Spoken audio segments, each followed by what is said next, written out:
David Rothschild is the founder of Adventure Ecology, an organization that harnesses the power of dreams, adventures, and stories in order to inspire, educate, and activate individuals, communities, and businesses to start moving towards a smarter, more sustainable planet. Sustainable development has become the popularized expression for Agenda 21.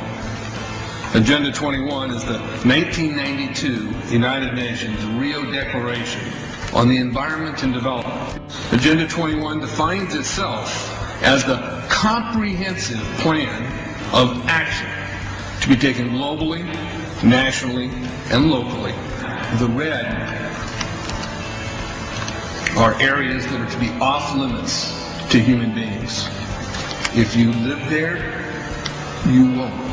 The black areas, the black dots, are the smart growth zones that for human beings are to be stacked and packed and children cared for by the state. An exhibition was focused on climate change and really focused on diminishing ice caps, rapidly melting. And I got back and I was talking to friends and I was engaging with them on this project, and I realized that this was an issue that for the most part just wasn't connecting with people. We're talking about CO2 in our atmosphere, but it's just, you can't touch it, feel it. I mean, what does a ton of CO2 smell like? So here we're looking at the ice core record from Vostok. And in the red, we see temperature going up from early time to later time at a very key interval when we came out of a glaciation.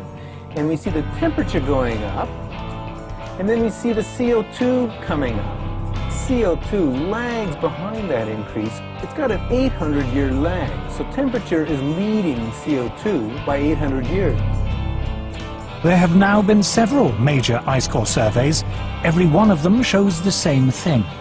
The temperature rises or falls, and then, after a few hundred years, carbon dioxide follows. The ice core record goes to the very heart of the problem we have here.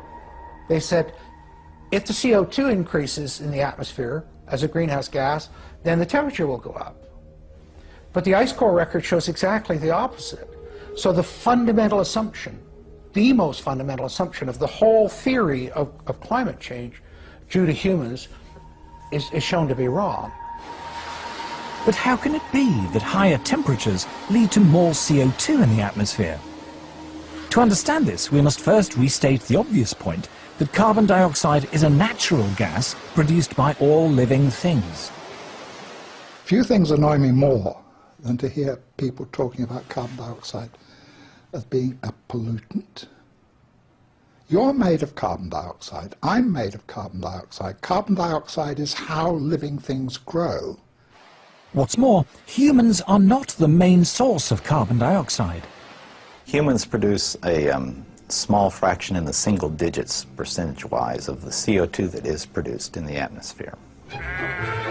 Volcanoes produce more CO2 each year than all the factories and cars and planes and other sources of man-made carbon dioxide put together.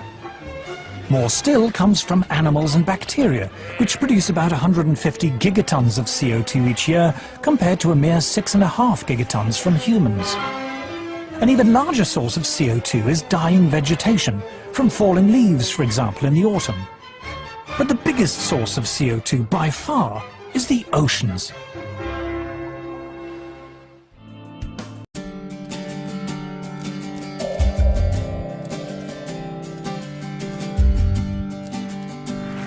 Set yourself limited targets, which is better than nothing, and don't despair because you can't change everything at once. I think this is one of the major messages that has to get across where, let's say, climate change is concerned.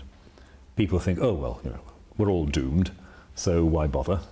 And it's important to say, yes, but you can actually make some measurable difference to the quality of life enjoyed not only in this country but in the poorest parts of the world by making certain decisions about energy use and so forth. So I think that's part of the challenge we're up against at the moment. You feel it's important that you engage in these political issues, I guess. And you spoke at the Copenhagen summit as well. I know you've quoted you stated that bishops have no option but to take up the cause of the environment, not because of what the world says, but because it's inherent in your faith. As a scientist, it's very important for me to get across to the general public how science works. And so, for instance, on the issue of climate change, it's very worrying for me that the small band of climate change deniers are leaping on issues like the East Anglia email debacle and the IPCC exaggerations about the Himalayan ice melting. How do you respond to climate change deniers? With puzzlement, really. I can see that people will want to hold us to the fact that we're dealing in probabilities, not cast-iron certainties. That's fine, that's fair enough. But it seems to me that on almost any analysis, we as the human inhabitants of this planet have been responsible for altering the circumstances in which we live. I don't see how you can deny that. You can argue about the measure of it, you can argue about the proportion between human-generated and natural causes outside our control.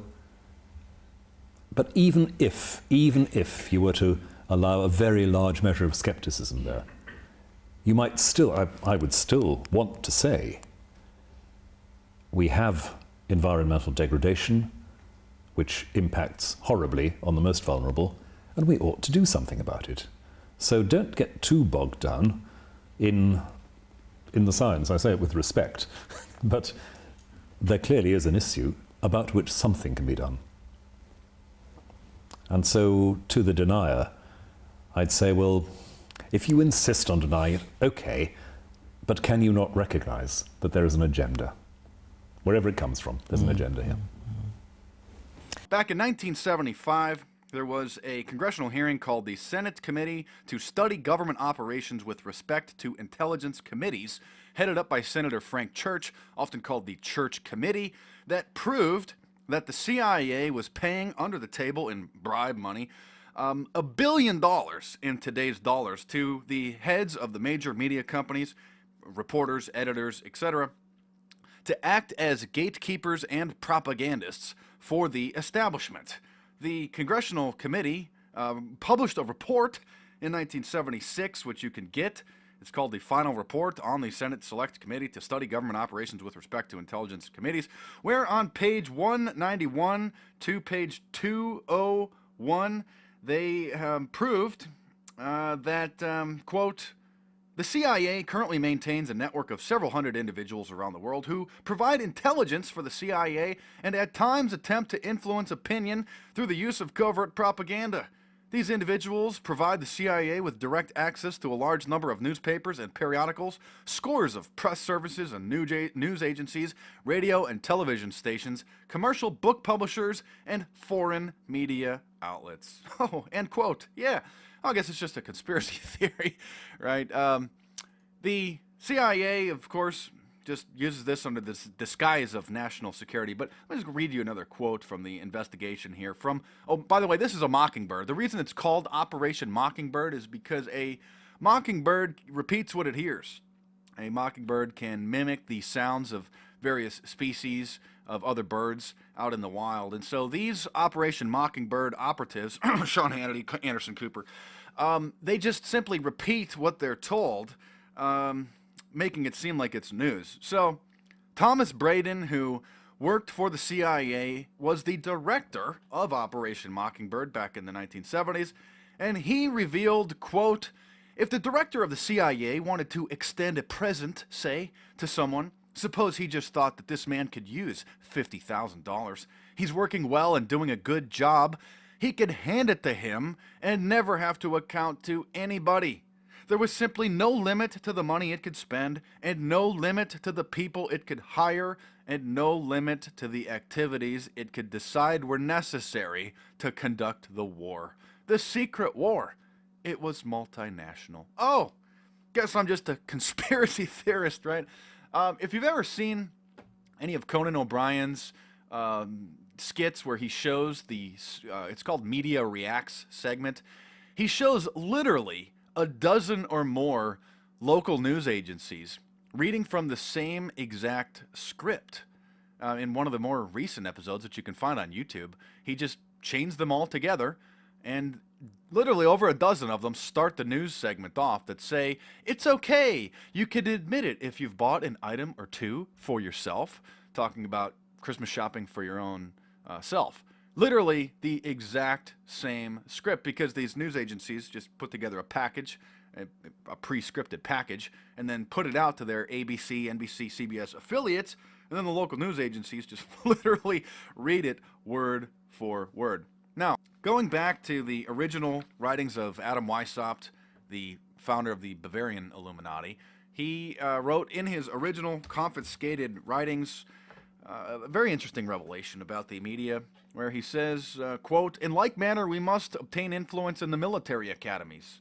Oh, no, I'm sorry. Let me start off another thing here. He says, by establishing reading societies and subscription libraries, and taking these under our direction, and supplying them through our labors, we may turn the public mind which way we will. Meaning which way we want to. Because obviously back then there weren't broadcast media, but he knew that through the printing houses and the bookshops, reading societies, through the local newspapers, they could then turn the public mind whichever way they wanted to. Quote, we get all the literary journals. We take care by well-timed pieces, meaning articles, to make the citizens and the princes a little more noticed for certain little slips.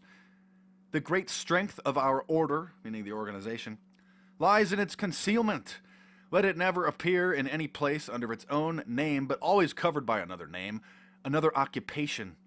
Then he goes on to say that none is fitter than the lower degrees of Freemasonry. The public is accustomed to it, expects little from it, and therefore takes little notice of it.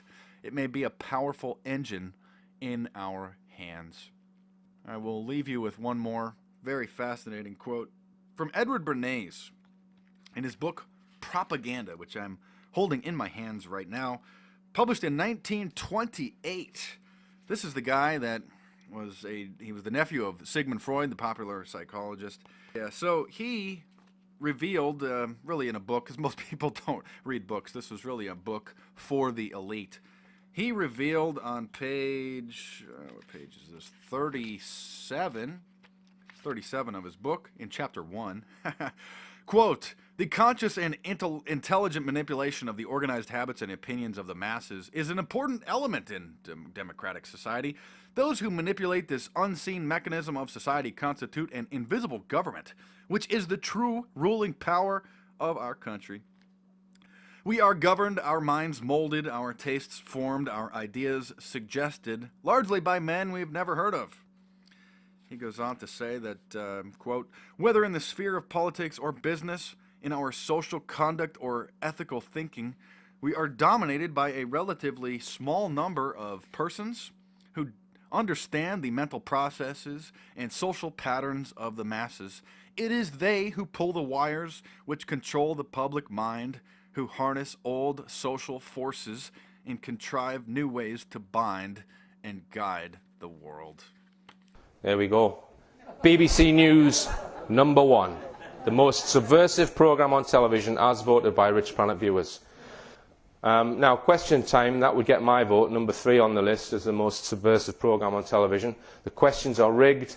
These are Rich Planet viewers' comments. After attempting to watch Question Time for the first time in a while, last night's show put the end to it for me. It is a blatantly controlled format, even down to the fixed questions and the fact the audience members need to apply to attend.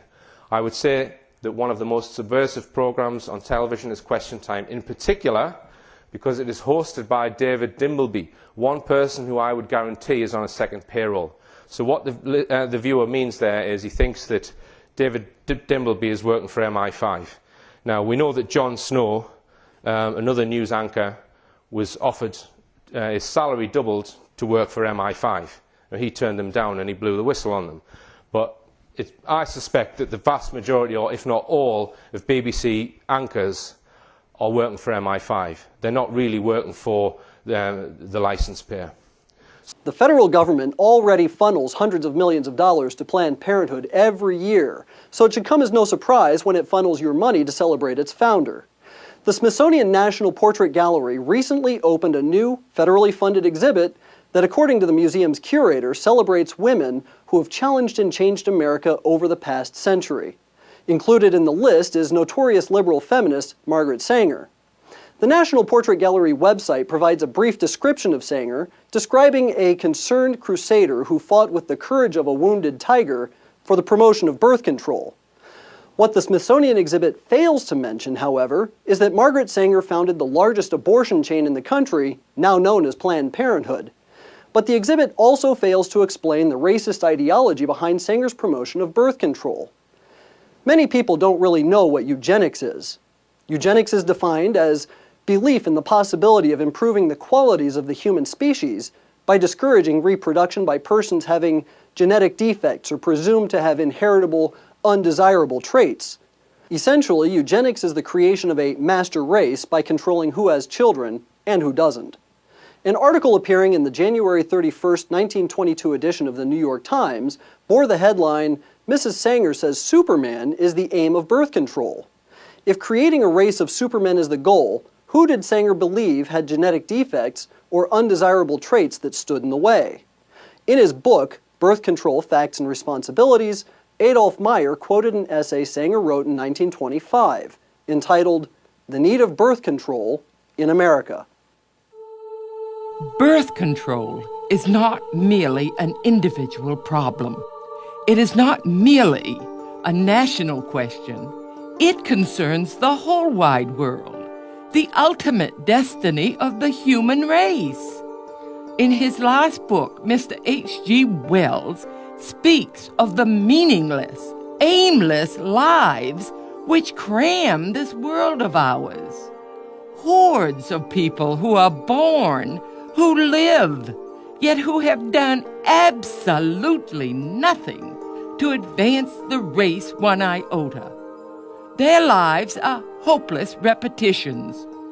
All that they have said has been said before. All that they have done has been done better before. Such human weeds clog up the path, drain up the energies and the resources of this little earth. We must clear the way for a better world. We must cultivate our garden.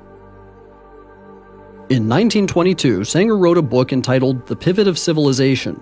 In it is a chapter called The Cruelty of Charity, where she blasts programs that provide medical and nursing facilities to slum mothers as insidiously injurious. In the same book, Sanger called for the cessation of charity, for the segregation of morons, misfits, and the maladjusted, and for the sterilization of genetically inferior races. She also argued that organized attempts to help the poor was the surest sign that our civilization has bred, is breeding, and is perpetuating defectives, delinquents, and dependents. The Birth Control Review was Sanger's official publication for the American Birth Control League, and in 1932 she outlined her plan for peace. The main objectives of the Population Congress would be to apply a stern and rigid policy of sterilization and segregation to that grade of population whose progeny is already tainted, to give certain dysgenic groups in our population their choice of segregation or sterilization, and to apportion farmlands and homesteads for these segregated persons where they would be taught to work under competent instructors for the period of their entire lives. Sanger's admiration for the eugenics programs of Nazi Germany were well known at the time. In 1933, the Birth Control Review published Eugenic Sterilization, An Urgent Need, by Ernst Rudin, who was Hitler's director of genetic sterilization and the founder of the Nazi Society for Racial Hygiene. In her praise for the eugenics programs in Germany, Sanger called for the implementation of such programs in the United States, specifically targeting African Americans. The following editorial was published in the 1932 issue of the Birth Control Review. The Negro problem is one of the most complicated and important confronting America. Whatever the ultimate answer may be, such an attitude brings to light the function of birth control as a necessary agency in its solution. The present submerged condition of the Negro is due in large part to the high fertility of the race under disastrously adverse circumstances. Thus, the question arises, to what extent birth control has had a eugenic effect upon the Negro race? If any question should remain about Sanger's racist agenda, a 1939 letter she wrote to Dr. Clarence Gamble should remove all doubt. We should hire 3 or 4 colored ministers, preferably with social service backgrounds and with engaging personalities. The most successful educational approach to the Negro is through a religious appeal. We don't want the word to go out that we want to exterminate the Negro population. And the minister is a man who can straighten out that idea if it ever occurs to any of their more rebellious members.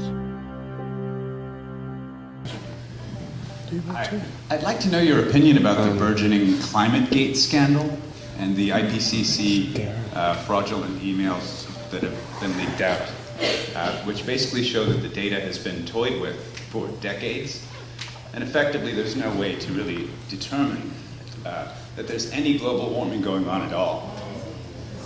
No, listen, I'll answer that straight away. No, and I appreciate your viewpoint, and I totally respect that. That's the end of the day, that's what opinions are for, and that diversity in opinions is what creates change, and curiosity creates change. And, the reality is that climate science is a very, very broad area, and there's many variables in climate modeling that's outside of our control. And unfortunately, that, because of the pure nature of it, that has been used extensively by individuals and corporations and governments to manipulate the system, to be able to try and tell us a story that our planet isn't actually changing because of, our impact. And we start to create this very futile debate. And it is a futile debate, because at the end of the day, we're only kidding ourselves. No one else is going to lose out apart from us, and our children, and their children, and their children, right? And so what we have to do is we have to say, okay, let's park that issue, right? Because we're never going to get an agenda that's a global governance agenda as we saw in Copenhagen, because there's too many vested interests. But let's focus on the things that are fingerprints that are undeniable. The plastic in our ocean, the degradations of our forests, the degradation of topsoil, the collapse of our marine fisheries. Pollution is rife. And you know what? 100 years ago there wasn't plastic. And now we've got fingerprints everywhere that are poisoning our children, poisoning us, and are causing undeniable damage to our natural systems. And they are blocking up the code of nature. And so when we look at it, it says, you know what, if you don't believe in that, just go outside and look at what's going on around you. Look at the loss of all these things that we need to support us. Nature is our life support system. So the argument, and if you've been dragged into it, then basically you're a chess piece in the game of big business that is using you to try and believe that we aren't having an impact. Believe me, we are.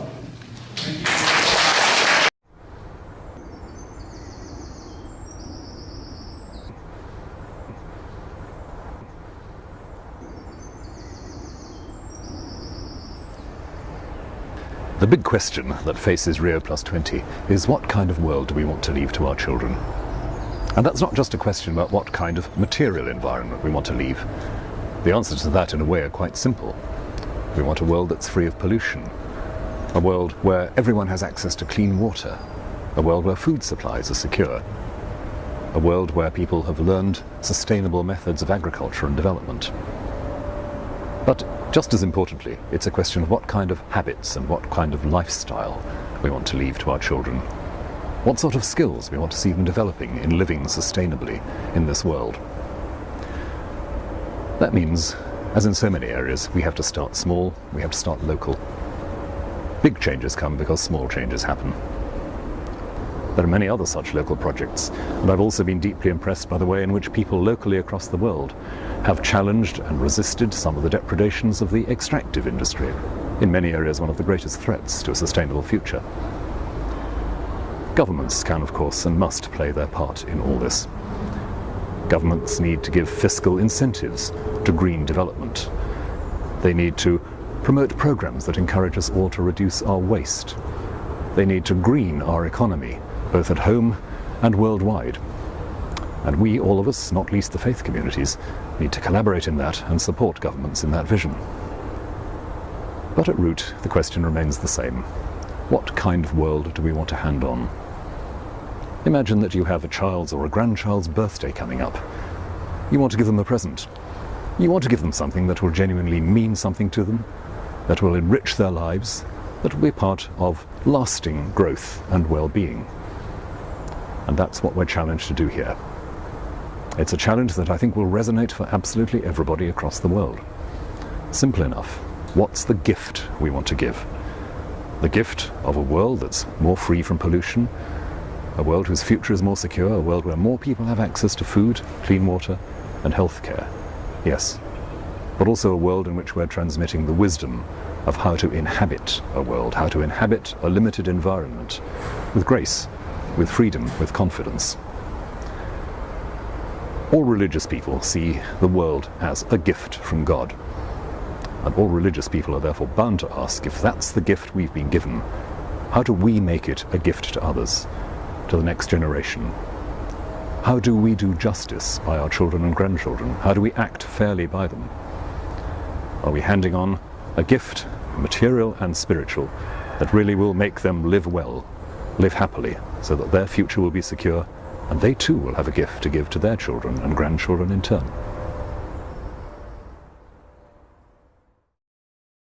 We should hire 3 or 4 colored ministers, preferably with social service backgrounds and with engaging personalities.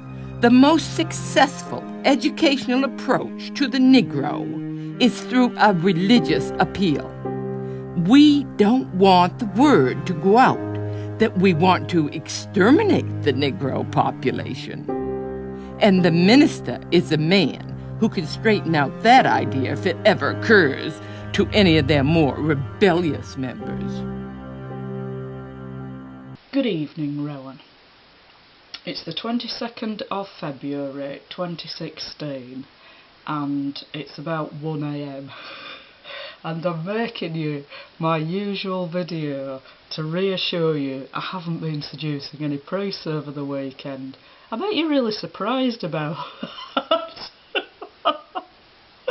Anyway, I've compiled quite a lot of clips again to talk about you reading from the globalist script, really. So a lot of these clips, as you'll have seen already, some of them, talk about the intelligence agencies employing people in the media and actually spending a vast amount of money on employing people in the media in both in America and Britain, as well as in other places as well, to basically shape public opinion and direct it in the way that the globalist control freaks want it to go. So they don't just employ people in the media, they employ people in business as well, and in other areas like ministers of religion, for example. And there is documented evidence that you have contact with intelligence agencies that we can read about in the Daily Telegraph, and I think that you're working for MI6. Anyway, I've also put a couple of clips together that show you and David Rothschild of the Rothschild banking dynasty apparently reading from the same script. And the Rothschild dynasty, they're the wealthiest family on earth, the wealthiest tribe, I suppose you'd call them. Terribly inbred and quite mad. They masquerade as Jews, but actually they're Luciferians. They follow a Luciferian path, the same as you, who is masquerading as a Christian. And so they own over half the wealth of the entire planet. So why don't you give a sermon about them redistributing their land and wealth to other people? Instead of just picking on ordinary people in the West and telling us we're all evil and we need to stop emitting carbon dioxide, even though you emit vast amounts of it, as I've said many times before, flying here, there and everywhere, and owning several houses. Why don't you redistribute some of your wealth, some of which is ill-gotten gains from payment from intelligence agencies? So I'm going to leave it there because I've got quite a lot of clips to play and I want to get on with that, and it is getting quite late. But I am going to make another video tomorrow. In fact, I've already made part of it today, but I'll be uploading it tomorrow. I'm changing my internet company tomorrow, so if there's a technical hitch with that, it might not happen till Tuesday, but hopefully it'll be tomorrow.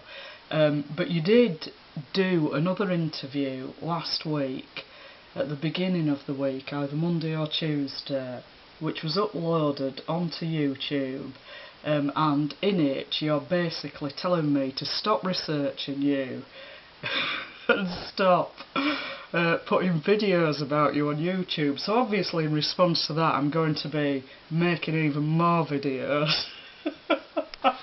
So I've got one planned for tomorrow and then another one for Tuesday, and the Tuesday one might be quite long, so it'll probably go into Wednesday as well. So I'm going to be making more videos in response to your commandment that I stop researching you and making videos. So that went down well, didn't it? I wonder really who the hell you think you are, because as I've told you before, I'm an adult and you're not, and you'll be going on the naughty step if you don't stop trying to boss me about. But I am going to be saying more about the interview that you gave last week, and what a dirty bastard you are. I'll be saying that tomorrow, and don't bother getting the video deleted because I've already downloaded it. So you've got that to look forward to, and a little extra surprise that I think you're gonna love. Hasta mañana.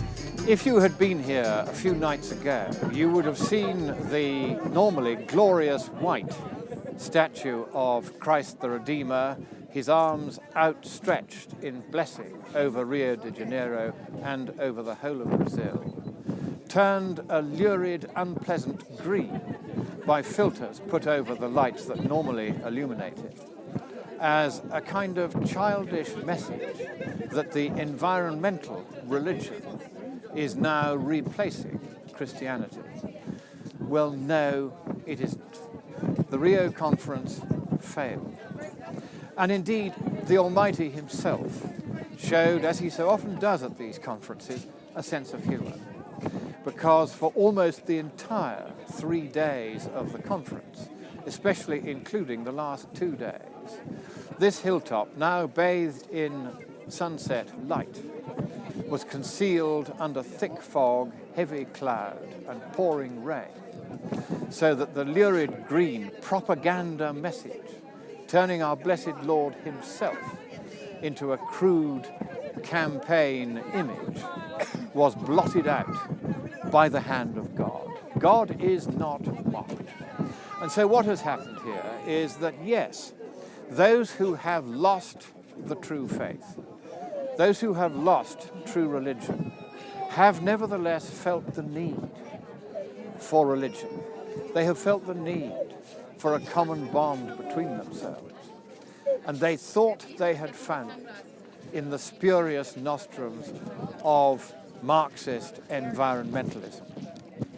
But the mood at this conference has been as downbeat as the weather was, until the delegates at last departed, and only then did the sun come out and shine its benediction upon us.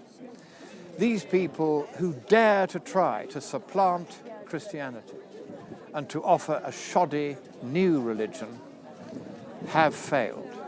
They have failed spectacularly. No one now wants to hear their message of puritanical doom and apocalyptic gloom.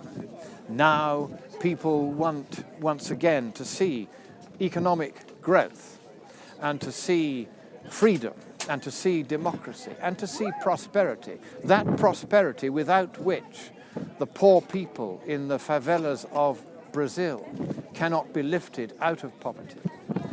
And if and when they are lifted out of poverty, then and only then will the population of Brazil stabilize and the environmental damage done by too many humans breeding too fast be brought to an end. It is through prosperity and not through grim puritanical regulation and control that the world's population will, in perhaps as little as 20 or 30 years from now, stabilize and then begin to plummet.